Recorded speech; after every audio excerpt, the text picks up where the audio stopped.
Rekam dan panasi Mario saat aniaya David. Shane Lucas tertunduk, menangis saat dipanggil Bang Jago. Shane Lucas, 19, alias SLR menangis saat dihadirkan dalam jumpa pers. Shane Lucas merupakan teman Mario Dandi Satrio, 20, sekaligus saksi dan perekam peristiwa penganiayaan David. Shane Lucas akhirnya juga resmi ditetapkan sebagai tersangka oleh Polres Metro Jakarta Selatan. Shane Lucas menjadi tersangka karena turut terlibat merekam aksi penganiayaan yang dilakukan Mario terhadap korban berinisial D, 17, di Kompleks Grand Permata, Pesanggerahan, Jakarta Selatan, pada 20 Februari 2023. Kini Shane Lucas hanya tertunduk saat dihadirkan dalam jumpa pers perilisan dirinya sebagai tersangka di Polres Metro Jakarta Selatan, Jumat, 24 Februari 2023. Shane yang mengenakan baju tahanan berwarna oranye nomor 22, tak sekalipun menoleh kepada pewarta yang meliput jalannya jumpa pers.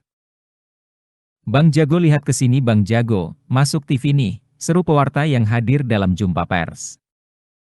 Tak disangka, Shane Lucas malah mengeluarkan air mata lalu menangis.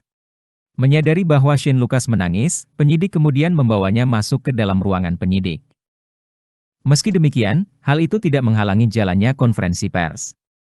Meski Shane Lucas tidak ada di tempat itu, Ade Ari tetap melanjutkan konferensi persnya.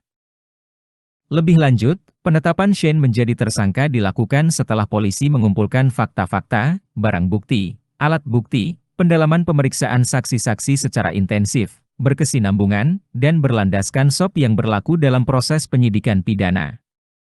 Maka kami mendapatkan sebuah fakta baru yang akhirnya mengarah kepada saudara S alias SLRPL usia 19 tahun, warga Kelurahan Srengseng, Jakarta Barat, yang merupakan teman dari saudara tersangka MDS, atau tersangka sebelumnya yang akhirnya kami tetapkan yang bersangkutan, SLR, sebagai tersangka, kata Kapolres Metro Jakarta Selatan Kombes, Pol. Ade Arisham di dalam jumpa pers perilisan Shane sebagai tersangka. Diberitakan sebelumnya, Shane Lucas adalah salah satu saksi yang kemudian menjadi tersangka dalam kasus penganiayaan yang dilakukan Mario kepada D di Kompleks Grand Permata pada Senin, 20 Februari 2023. Ade Ari mengatakan, setidaknya ada 5 faktor yang membuat Shane ditetapkan sebagai tersangka.